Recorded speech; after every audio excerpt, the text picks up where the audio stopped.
As I said in the previous clip, this is day 3 of our meanderings in Memphis, and here we are just now at the scene of the Lorraine Motel, assassination of Martin Luther King Jr. on the 4th of April 1968 by James Earl Ray. And we're actually standing here. There is the actual balcony where he was assassinated at Marion, just there. After his assassination, the motel fell into decline, in actual fact, foreclosure in 1982 when a group of Memphians formed the Martin Luther King Memorial Foundation and regenerated the motel, and it was opened in 1991 as the National Civil Rights Museum. And that's where we are today. It's just beginning to rain, so I assume we're going to go inside and have a look around inside. So that's the end of this one. Just had a very interesting chat to an American lad about the background to the civil rights movement and Martin Luther King and so on and so forth. Very interesting. These are replicas of the original vehicles, same colours and all that, but they're not the original vehicles. But Marion standing there having a good look at them. One of the real point of interest he mentioned is if I try and zoom a bit into this 3 windows, I hope we can see that the right hand side smaller window there is slightly open, and that's apparently where James Earl Ray fired the shot that killed Martin Luther King, and it's probably about a couple hundred yards maximum from where it happened. I don't think we're going to do the tour again today. We're just still in our meanderings in Memphis trying to. So the room with the curtains open is the room that Martin Luther King was staying in when he was assassinated, and the wreath marks the spot he was standing at when he was assassinated. So that was our first stopping point for today. Final piece of video for today from the National Civil Rights Museum. Looking here at kind of testimonial gateway into what takes you into the building where James Earl Ray was. You can see the window up there on the right hand side where he shot him. But this is a quote from one of Martin Luther King's most famous speeches on Mountain Top on April 3rd, 1968 in Memphis, the day before he was assassinated. And the words are, "I may not get there with you, but I want you to know that we as a people will get to the promised land." Martin Luther King Mountaintop speech, April 3rd, 1968, Memphis. And so there's the window up there. There's the added part which was put on for the National Civil Rights Museum. The entrance there where we'll be going before we go back home. Looking across there gives a perspective from the window to where Martin Luther King was shot. So it's been a very interesting hour just spent on the outside before we go in. And here we are back at the National Civil Rights Museum. I'm going to do the full tour today. There's the window again we were talking about a couple of days ago where James Earl Ray shot and assassinated Dr. Martin Luther King in that balcony. We're going to see some really interesting stuff in here. The Little Rock, Arkansas High School drama where a black student tried to take their place at school. The Montgomery bus boycott where blacks basically took places in buses that were white only.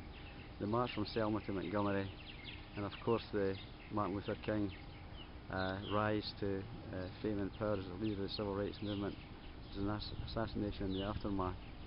So we're looking forward to a very interesting tour this morning. We'll take our time going round.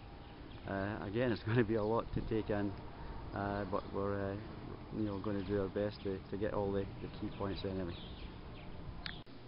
We've just completed our tour of the National Civil Rights Museum and now standing at a symbolic wall in the entrance to the museum, and that was absolutely fantastic. A very detailed historic journal of black civilization in America from early 17th century. The slaves first arrived here, being auctioned in the street as soon as they arrived. Right through, the next landmark really was the Civil War.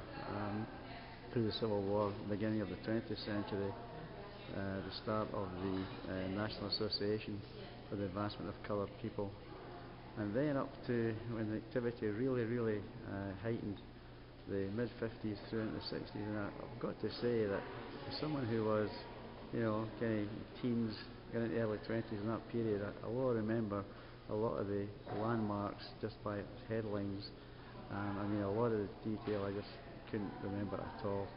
And we were talking about, sort of school integration, Little Rock, Arkansas, public transport, the Montgomery bus sensation. It's okay. It's okay. I won't say anything about that.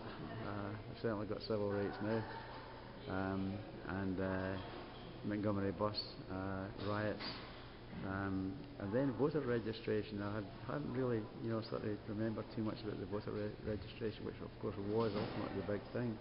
The march from Selma to Montgomery, the Voting Rights Bill in 1964, and eventually, just prior to that was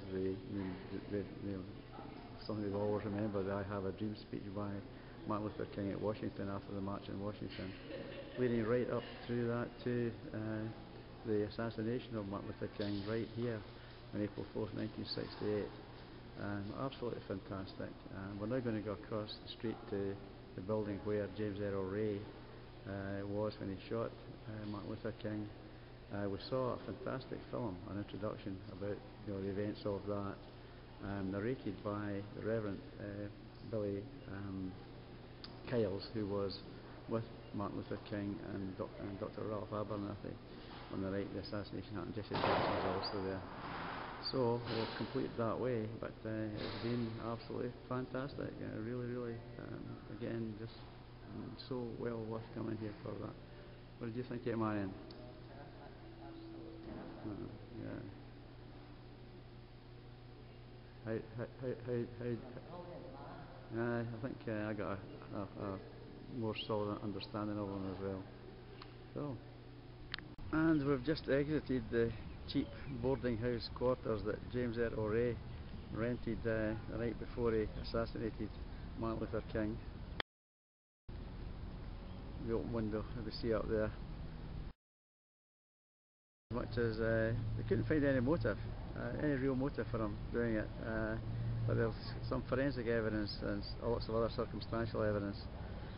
Fascinating thing we found out, he was actually arrested in London, would you believe, en route to Brussels from Stansted Airport, and because of some passport difficulties it kicked off the investigation, and he was arrested and charged, and after 11 months he actually changed his plea to guilty because it was automatic death penalty. But there's still been a lot of speculation about was it him on his own, was it a conspiracy, and so on and so forth.